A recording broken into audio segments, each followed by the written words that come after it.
आते हैं तो ये कुर्सी हम कहेंगे we have a few chairs, you can come and sit here, we have a few chairs.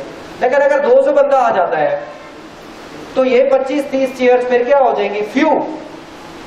We have to arrange something because we have few chairs. ये फर्क समझ आ रहा है आपको? तो कोई चीज अगर आपकी जरूरत पूरी कर रही है तो उसके लिए आ लिटर या आ फ्यू, अगर नहीं कर रही तो फिर क्या हो जाएगा? लिटर। आपके पास एक कप अगर दूध का पड़ा हुआ है घर में, एक बंदे के लिए चाय बनानी है तो वो आ लीटर है, 3-4 मेहमान आ जाते हैं तो वो क्या है? लीटर है। पानी ज्यादा नहीं डाल सकते, वो दूध वालों ने पहले ही डाला होता है उसके अंदर, ठीक है ना? तो आप क्या करें? आप लिख सकते हैं we can make tea, we have a litre milk left, we can not make tea, we have litre milk left. समझ आ गई बात की? एक फर्क से का लिटर और आ लिटर का।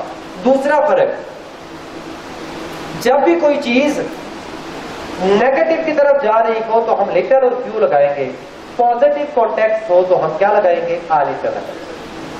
उसकी एग्जांपल देता हूं, ये बड़ा इंपॉर्टेंट है भाई, इसकी चॉइस आती है। आप एग्जांपल देता हूं।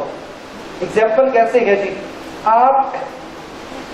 आप लिखें, इसमें पॉजिटिव नेगेटिव में कंजंक्शंस का बड़ा रोल होता है। सेंटेंस लिखें, द पेशेंट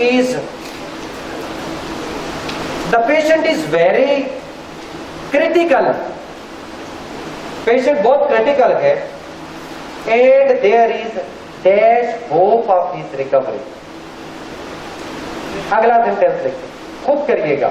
अगला सेंटेंस लिखें, आप पूरे को डैश लगा दें, the patient is very critical, फिर ये डैशेस लगा दें, एंड की जगह बट लिखें, the patient is very critical but there is dash hope of his recovery. अब दोनों में लीटर या आ लीटर लगाइए, सोच के लगाइए।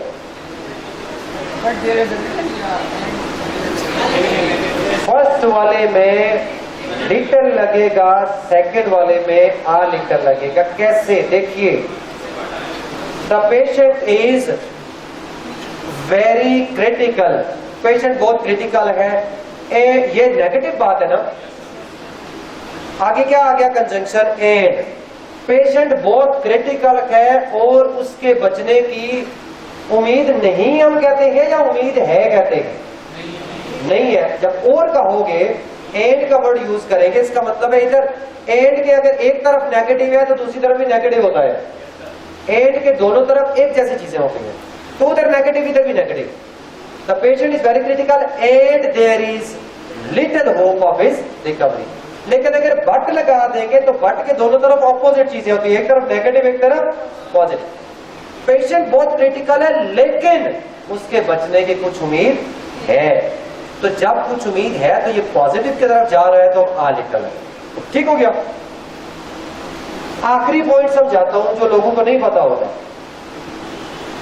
वो ये है कि कभी कभी ऐसे होता है कि आप एम्फेसाइज कर रहे होते हैं, कोई नेगेटिव पॉजिटिव कॉन्टेक्स्ट नहीं होता, आप स्ट्रेस करना चाह रहे होते हैं कि कोई चीज बहुत कम तादाद में या बहुत कम क्वांटिटी में है, फोकस इसी चीज के ऊपर होता है, उस वक्त हम लेकर। अगर हम एम्फेसाइज करना चाहते हैं कमी के ऊपर तो फिर हमने क्या लगाना है? लिटर या फ्यू। कैसे?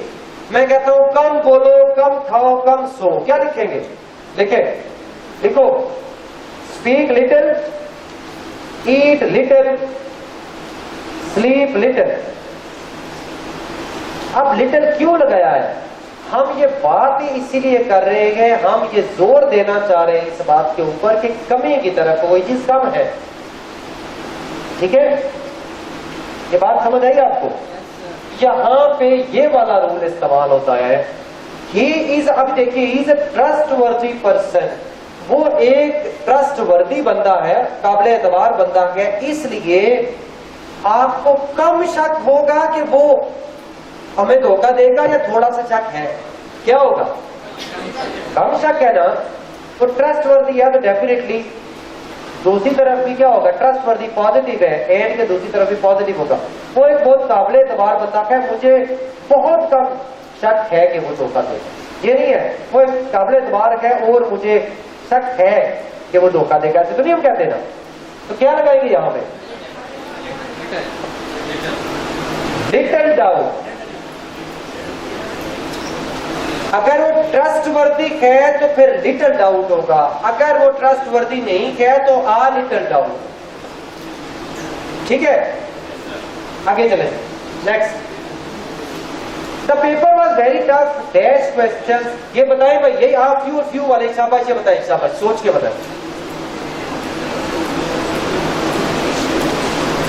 अच्छा, ये द फ्यू में से है, ये मैं आपको समझाता हूं। अब पहले आगे करें मेरे जरा,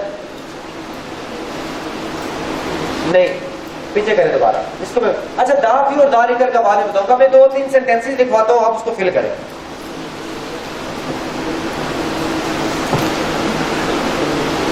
Dash people in the world are free from fault.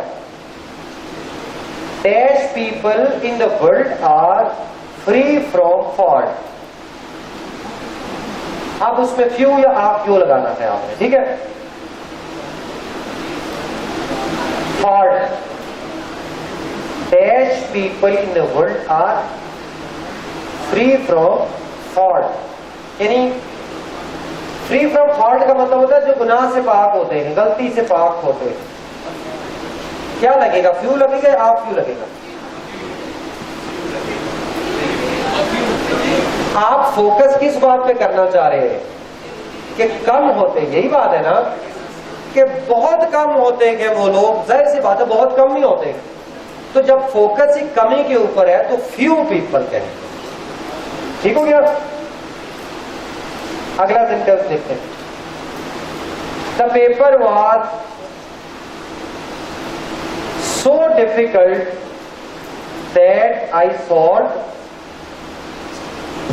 The paper was so difficult that I solve dash question. क्या आएगा?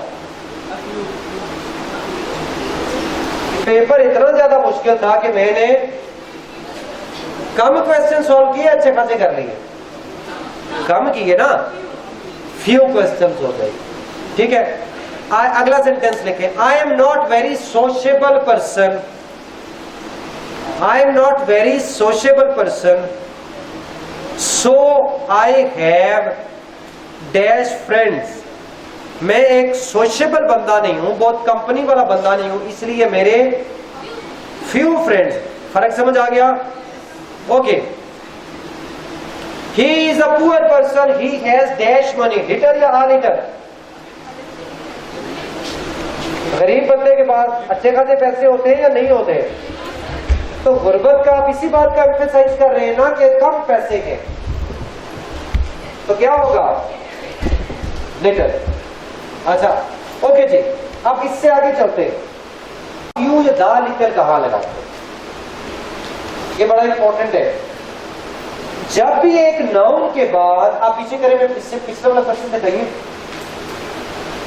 जब भी एक नाउन है, जैसे ये डेज लिखा हुआ है, डेज के बाद I spend in her company, ये वाली क्लॉज जो है, जो इस डेज के बारे में कुछ बता रही है आपको। यानी एक नाउन लिखते हैं, नाउन के बाद हम कोई क्लॉज लिखते हैं या फ्रेज लिखते हैं, जिसको इंग्लिश में कहते हैं क्वालिफाइंग फ्रेज या क्लॉज। जब भी एक नाउन के बाद कोई फ्रेज या क्लॉज आ जाए जो उस नाउन के बारे में कुछ ऐसा बताए कि वो नाउन पर्टिकुलर हो जाए, तो हम उससे पहले दा फ्यू या दा लिटिल लगाते हैं। अभी बात समझ नहीं आई होगी, एग्जाम्पल से समझ आए। एक नाउन, फॉर एग्जाम्पल मैं कहता हूं मिल्क। अब मिल्क से आपको उसके बारे में कुछ पता नहीं चलेगा, लेकिन अगर मैं कहूं milk in the fridge, milk, थोड़ा सा मिल्क जो कि कहां पड़ा हुआ है, फ्रिज में पड़ा, पर्टिकुलर हो गया। Milk that I bought from market today, वो वाला थोड़ा सा दूध जो मैं अभी मार्केट से लेके आया हूं, वो पैसे जो मेरी जेब, मनी, कौन से वाली? That is there in my wallet, जो मेरी जेब में पड़ी हुई है। समझ आ गई बात की?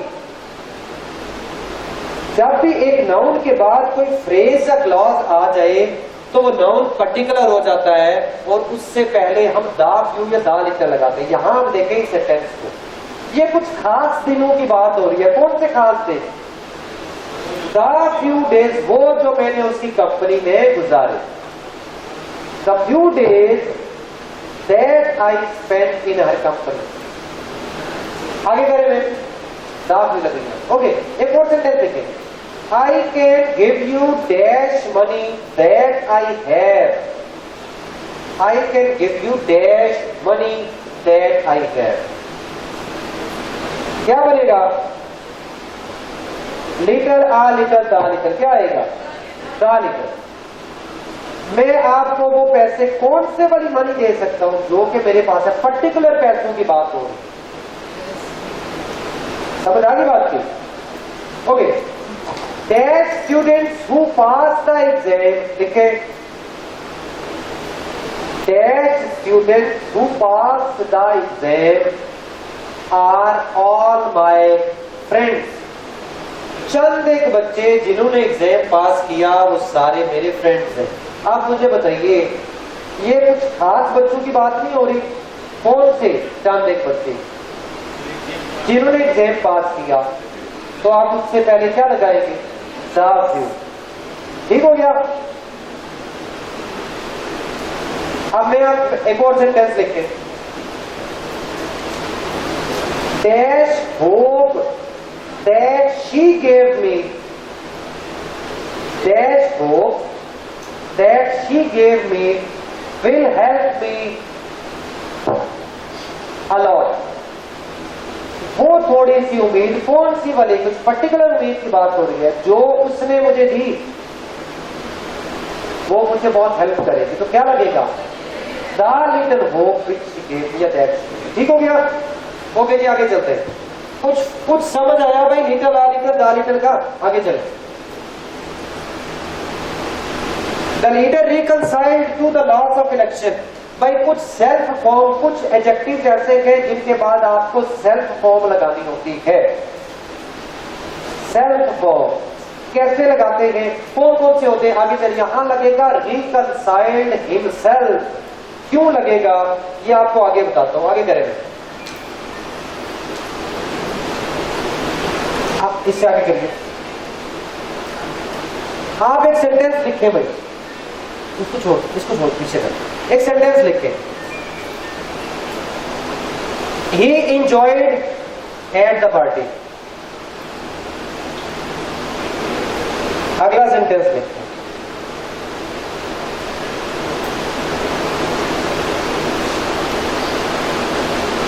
We enjoyed a lot during the summer vacation. अब मुझे बताइए, ये सेंटेंसेस आपको सही लग रहे हैं?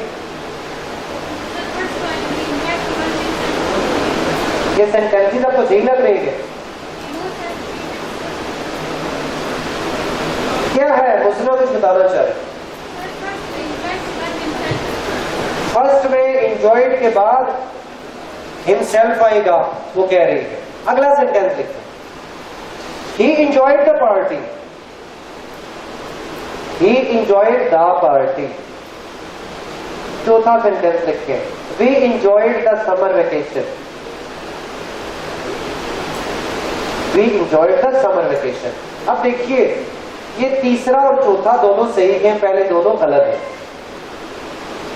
क्यों गलत है? गौर से सुनना है भाई। ये जो मैं आपको बात बताने लगा, मैं आपको लिस्ट बता दूंगा कि किस किस के साथ ये लगाते हैं। वर्ड बेसिकली दो तरह के होते हैं, एक हम ट्रांजिटिव वर्ब कहते हैं, एक इंट्रांजिटिव वर्ब कहते हैं। ये पता है? ट्रांजिटिव वर्ब वो होते हैं जिनको ऑब्जेक्ट चाहिए होता है, और इंट्रांजिटिव होते हैं जिनको ऑब्जेक्ट की जरूरत नहीं होती। अच्छा, कुछ वर्ब्स ऐसे होते हैं कि जो हमेशा होते ही ट्रांजिटिव। कुछ वर्ब्स हमेशा क्या होते हैं? ट्रांजिटिव होते हैं। इसका क्या मतलब है? वो हमेशा किसके साथ यूज होते हैं? अपने ऑब्जेक्ट के साथ। कुछ वर्ब्स ऐसे हैं कि जिनको हम ऑब्जेक्ट के बगैर इस्तेमाल नहीं कर सकते, उनको हम कहते हैं ऑलवेज ट्रांजिटिव। अच्छा, अगर आप उन वर्ब्स को ऑब्जेक्ट दे दें फिर तो ठीक हो गया, वो सेटिस्फाई हो जाते हैं। जैसे आप तीसरा और चौथा सेंटेंस पढ़िए। We enjoyed the summer vacation. Enjoy के बाद आपने क्या लगाया? समर वेकेशन ऑब्जेक्ट है। पहले सेंटेंस में क्या, तीसरे में क्या लगाया आपने? आई इंजॉयड द पार्टी। इंजॉय के बाद आपने क्या लगाया? पार्टी एक सब्जेक्ट है, ऑब्जेक्ट है सॉरी। अगर इंजॉय को आप ऑब्जेक्ट दे दें तो फिर तो बात सही हो। इंजॉय ट्रांजिटिव वर्ब है, हमेशा ट्रांजिटिव होता है, इसको हमेशा हमेशा एक ऑब्जेक्ट चाहिए। अगर इंजॉय के बाद एक ऑब्जेक्ट आ रहा है फिर तो ठीक है, अगर इसके बाद प्रेपोजिशन आ रही है तो फिर इसका क्या मतलब हुआ कि इंजॉय का ऑब्जेक्ट बीच में से कहीं गायब कर दिया आपने। तो जब भी इंजॉय के बाद प्रेपोजिशन आएगी तो उससे पहले ऑब्जेक्ट की कमी को पूरा करने के लिए हम सेल्फ फॉर्म लगाते हैं जो ऑब्जेक्ट का काम करती है। इंजॉय के बाद अगर ऑब्जेक्ट आ रहा है फिर ठीक है, अगर ऑब्जेक्ट नहीं आ रहा तो हम सेल्फ फॉर्म लगाएं। एक इंजॉय नहीं है, बहुत सारे वर्ब्स हैं जो मैं हमें लिस्ट दिखाऊंगा आगे चल के। कुछ वर्ब्स ऐसे हैं कि जिनके साथ हमेशा हमेशा हम क्या करते हैं, अगर उनके साथ ऑब्जेक्ट आए तो ठीक है, अगर ना आए तो उसके साथ सेल्फ फॉर्म लगानी है। लिख लें कौन कौन से हैं। इंजॉय, प्रेजेंट, PRESENT, प्रेजेंट, पेश करना। अवेंज, AVENG, अवेंज, बदला लेने को कहते हैं, ठीक है। उसके बाद रिजाइन टू, 3 टू वाले वर्ड से ये याद रखें। रिजाइन टू, अप्लाई टू, और एक और भी है, मैं पीछे जाइए जरा, कहीं पे था वो, रिकंसाइल टू, बस ठीक है, रिकंसाइल टू, 3 टू वाले बताइए। Resign to, apply to, reconcile to, enjoy, और क्या बताया आपको, प्रेजेंट बताया, एब्सेंट भी लिख लें, एब्सेंट। अब अगर इनके बाद नाउन आ रहा है तो फिर तो ठीक है, अगर नाउन नहीं आ रहा तो फिर हम क्या लगाएंगे, सेल्फ फॉर्म लगाएंगे। तो पहले 2 सेंटेंसेस कैसे सही होंगे, दोनों में आपने सेल्फ फॉर्म लगाना। He enjoyed himself, we enjoyed ourselves, ठीक है, ओके जी। अब इसको देखिए सेंटेंस को, अगला रूल एक बड़ा इंपॉर्टेंट है। My elder brother is 5 years elder than I, क्या गलती है इसमें जी?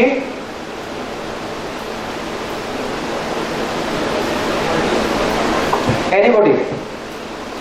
वैसे तुक्का लगाएगा कुछ, हम सिर्फ एडजेक्टिव पढ़ रहे हैं अभी, सारे एडजेक्टिव के रूल्स है ना। चलो एडजेक्टिव तो हो जाएगा ना भाई जी। देखिए अब यहां पे एल्डर नहीं आएगा, ओल्डर देन आएगा। आपने पढ़ा ये होगा कि अपने बहन भाइयों के लिए हम एल्डर लगाते हैं और भाई वालों के लिए ओल्डर लगाते हैं। ये पढ़ा है किसी ने? ये सुना हुआ है कहीं पे आपने? ये नहीं सुना? ओके, चलो अच्छी बात है, सुना भी और दूसरी बात से एक हद तक सही है लेकिन सही नहीं। एल्डर और ओल्डर में क्या फर्क है?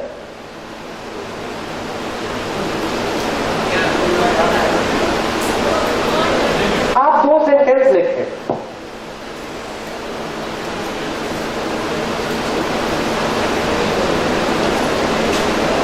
Imran Khan is our former PM.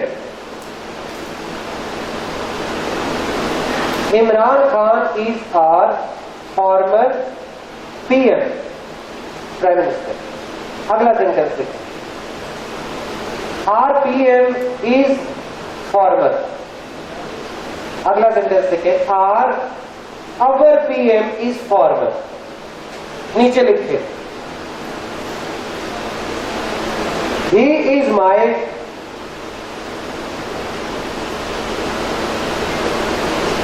ex principal,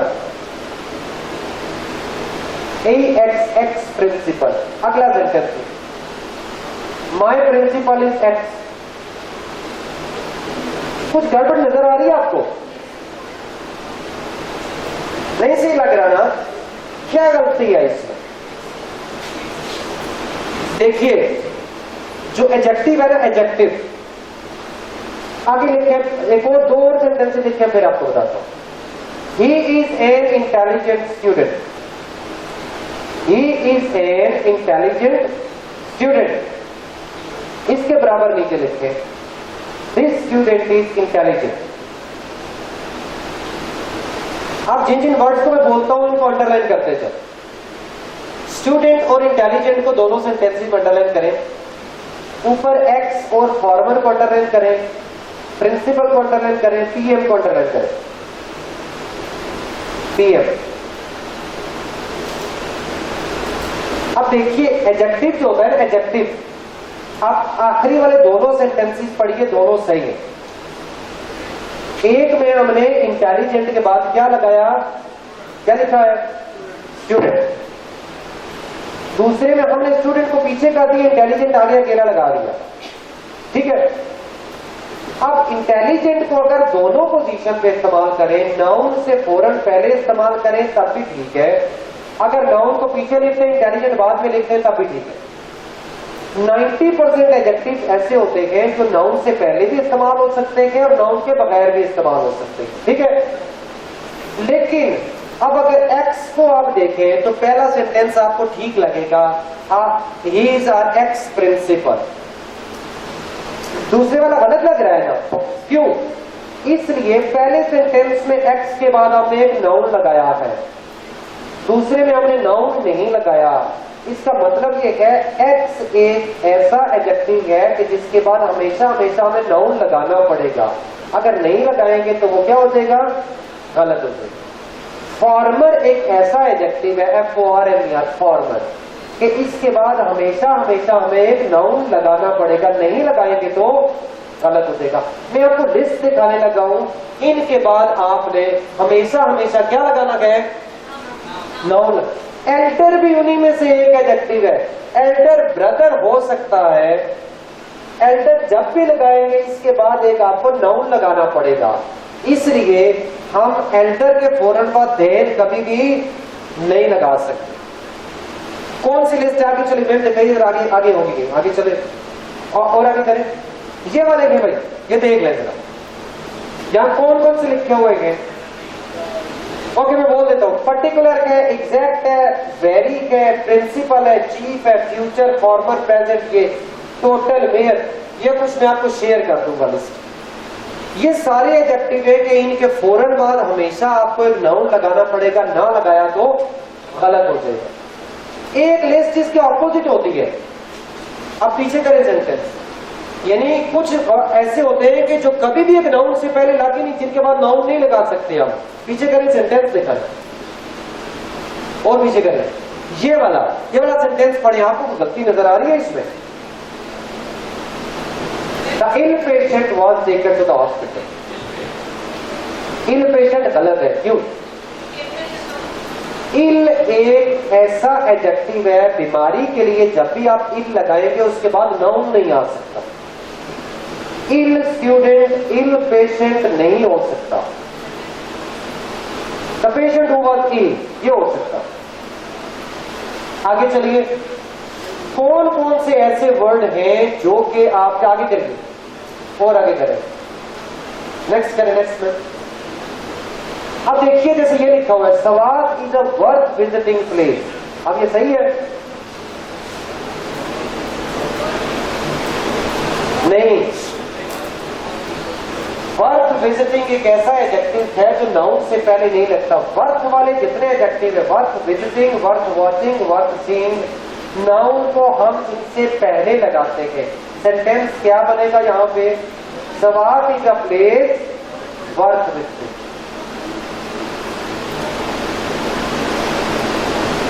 यानी आप वर्थ वाला एडजेक्टिव बाद में लगाएंगे, नाउन पहले लगाएंगे। Earth is a historical season worth watching. ये नहीं कहेंगे earth is a worth watching historical season, नहीं कहेंगे। ठीक है। वर्थ वाले भी एडजेक्टिव ऐसे होते हैं कि इनको नाउन के बाद लगा सकते, नाउन से पहले नहीं लगा सकते। आगे करें मैम, द अलोन करिए, देखते जरा, ये बड़ा मजे का सेंटेंस है। अलोन गर्ल स्टार्टेड क्राइंग, क्या होगा ये भी गलत है। क्यों गलत है? अलोन, ए से शुरू होने वाले बहुत सारे वर्ड्स ऐसे हैं कि जिनको हम नाउन से पहले नहीं लगा सकते। उनमें एक अलोन है। कौन कौन से है? अलोन है, अलूफ है, अवेयर है, अफायर है, अघास है।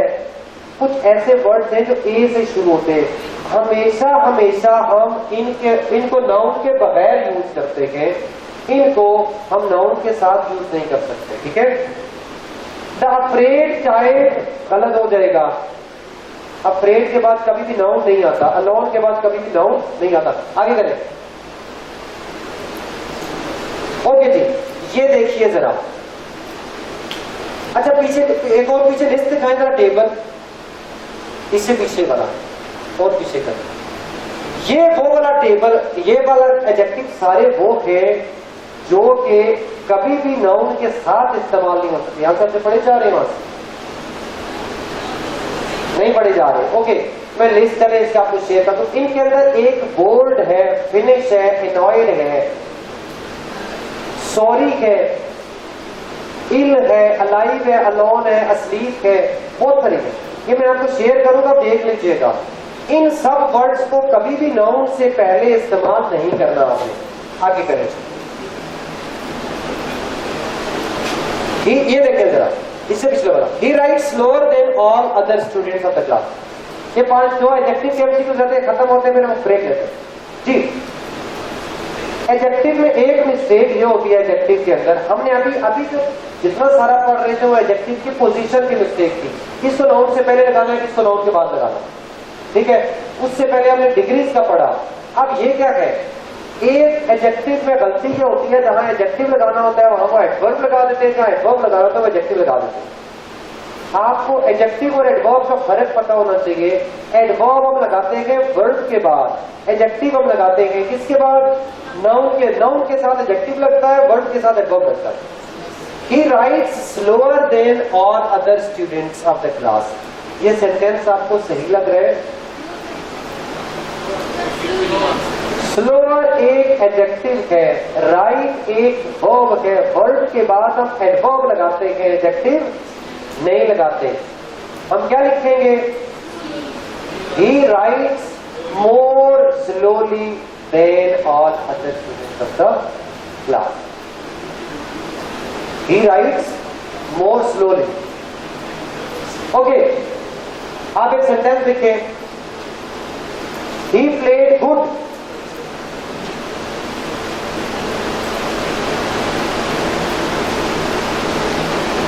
अगर मैं कहूं आप लिखें He played good in yesterday's match, तो ये सही होगा? क्या गलती है इसके? प्ले एक वर्ब है, वर्ब के बाद हम एडजेक्टिव नहीं लगा सकते, गुड एडजेक्टिव होता है, क्या लगेगा, वेल आएगा। ही प्लेड वेल, क्योंकि वर्ब के बाद हम क्या लगाते हैं, एडवर्ब लगाते हैं, एडजेक्टिव नहीं लगाते। ठीक है, तो ये फर्क समझ। आगे चले मैं,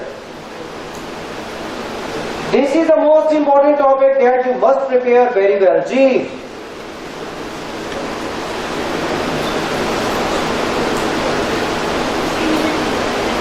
अब मैं आपको एडजेक्टिव की तीनों डिग्रीज के बारे में कुछ बातें बोलने लगा हूं, जल्दी जल्दी जो लिख सकते हैं वो लिख रहे हैं। तीनों डिग्रीज कहां कहां पे इस्तेमाल करते हैं हम आपको पता होना चाहिए, फिर हम ब्रेक लेंगे। टाइम क्या हुआ है नहीं, तो फिर आगे खैर है ना, फिर इसमें ब्रेक की जरूरत क्या करनी। ओके जी, देखें एडजेक्टिव की कितनी डिग्रीज होती है, एडजेक्टिव की डिग्रीज कितनी होती है, यार ये तो बहुत हो गई। कितनी डिग्रीज होती है, 3 होती है यार। ये लाइट ऑन कर, सो रहे हैं।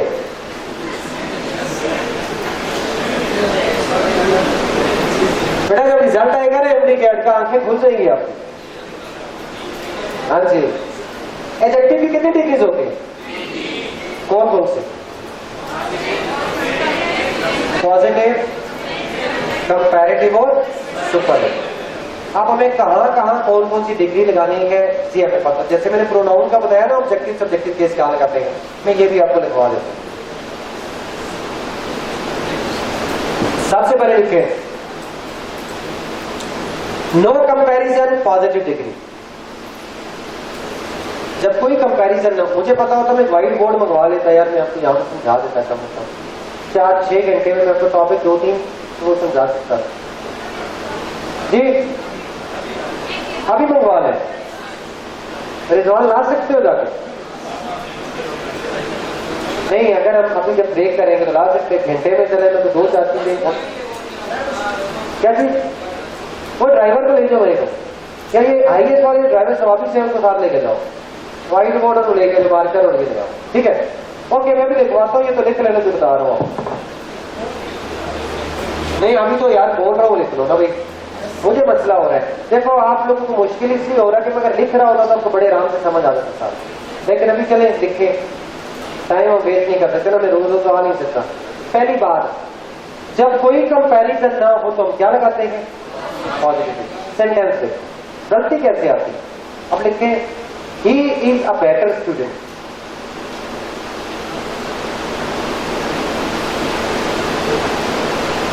क्या बना इसमें? क्या मसला है? बेटर नहीं आ सकता, क्यों? कोई कंपैरिजन तो नहीं है। He is a good student का, ठीक हो गया? ओके, सेकंड लिखे, अब लिखे हम कंपैरिजन ऑफ टू, हेडिंग है कंपैरिजन ऑफ टू, दो का कंपैरिजन हम कैसे करते हैं? इसके 2-3 इंपॉर्टेंट पॉइंट्स हैं जो आपको याद रखना है। सबसे पहली बात लिखे, इन स्टार लगा के ना 1-2 करके लिखते थे। एक तो हमने लिखना है स्टार लगाए पर लिखे कंपैरेटिव डिग्री, एक हमें लगानी होती है पॉइंट, पहला पॉइंट बुलेट बना लें, कंपैरेटिव डिग्री लगती है प्लस देन लगता है, कंपैरेटिव डिग्री प्लस देन। दूसरा पॉइंट लिखे नो डबल कंपैरेटिव। इसमें जो एरर आता होता है कि डबल कंपैरेटिव लगा देते हैं बच्चे। डबल कंपैरेटिव क्या होता है? यानी कंपैरेटिव दो तरह से बनता है ना, या मोर होता है या ER लगता है। अगर मैं लिखूं, सेंटेंस लिखें he is more cleverer than his brother, तो सही होगा? मोर और क्लेवरर नहीं हो सकता, या क्लेवरर होगा या मोर क्लेवर होगा, ठीक है? तो डबल कंपैरेटिव ये UHS में आया हुआ है भाई, पेपर में। आप एक दफा ये डबल कंपैरेटिव का आया हुआ है कुछ अर्सा पहले, आई डोंट नो एग्जैक्टली कि ईयर कौन सा था। तो डबल कंपैरेटिव बंदे को लंबा सेंटेंस लिखते हैं, 2 लाइनों का समझ नहीं आती, तो ये याद रखिए डबल कंपैरेटिव को हम इस्तेमाल किसी सिचुएशन में भी नहीं कर सकते, ठीक है? अच्छा जी, अब आप इसकी एग्जांपल लिखें। दो हम जब देन लगाते हैं और कंपैरेटिव डिग्री लगाते हैं, ही इज स्ट्रॉन्गर देन आई।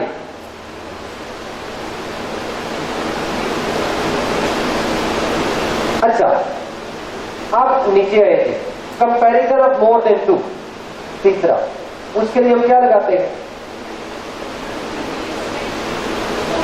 सबसे पहले दा प्लस सुपरलेटिव, दा प्लस सुपरलेटिव,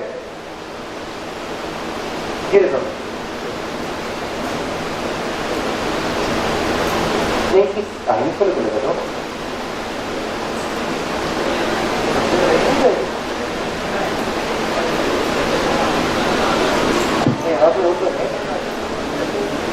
मेरी गाड़ी को पसंद है।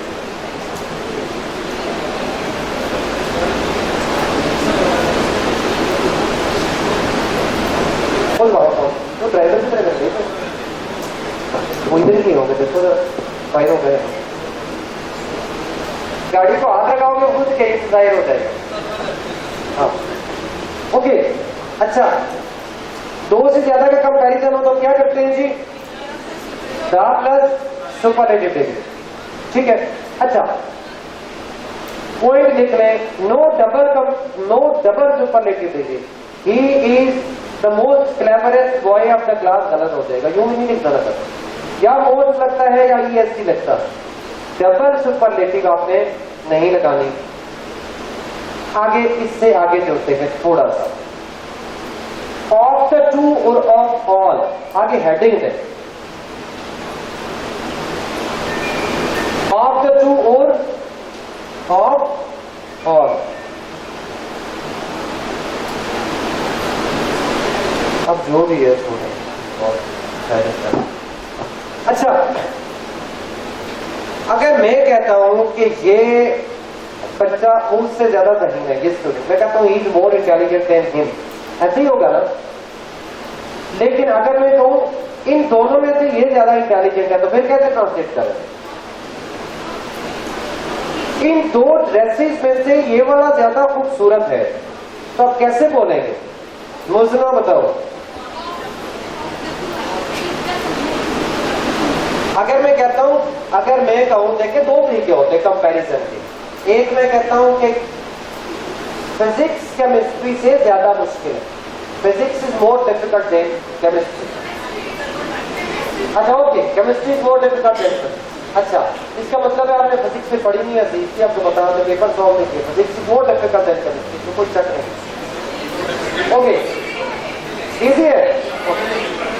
इंग्लिश के बारे में क्या ख्याल है? Okay okay okay. अच्छा, लेकिन अगर मैं कहूं कि फिजिक्स और केमिस्ट्री में से फिजिक्स ज्यादा आसान है, फिर कैसे कहें? इसके लिए हम यूज करते हैं of the two. Of the two का फ्रेज का कैसे इस्तेमाल करते हैं ये याद रखें। आप लिख लें the better of the two, the plus comparative degree. जब भी हम of the two phrase use करते हैं तो हम कंपैरेटिव डिग्री से पहले दा लगाते हैं, ये याद रखें। वैसे दा सुपरलेटिव से पहले लगता है, लेकिन ऑफ द टू होगा तो हम कंपैरेटिव से पहले भी दा लगाएंगे। एग्जांपल्स देख रहे हैं। Of the two dresses, of the two dresses this is the cheaper. इसे चीपर नहीं होगा, दा चीपर होगा, क्योंकि ऑफ द टू जब भी लगता है तो फिर इसके साथ क्या लगाते हैं हम? दा लगता है कंपैरेटिव डिग्री के साथ। ठीक है जी, आगे लिख ले। ऑफ फिजिक्स से chemistry, chemistry is the more difficult. More difficult नहीं है, ठीक हो गया। अब अगला हेडिंग है ऑफ ऑल। ऑफ ऑल के साथ हमेशा सुपरलेटिव डिग्री लगती है। ऑफ ऑल के साथ क्या लगता है? Superlative degree. ये लाइट आप उधर से ऑन कर लें, वहां से उधर से ऑन कर सकते। ऑफ ऑल के साथ हमेशा क्या लगता है? सुपरलेटिव डिग्री लगती है। कैसे? ऑफ ऑल माई फ्रेंड्स, देखिए, of all my friends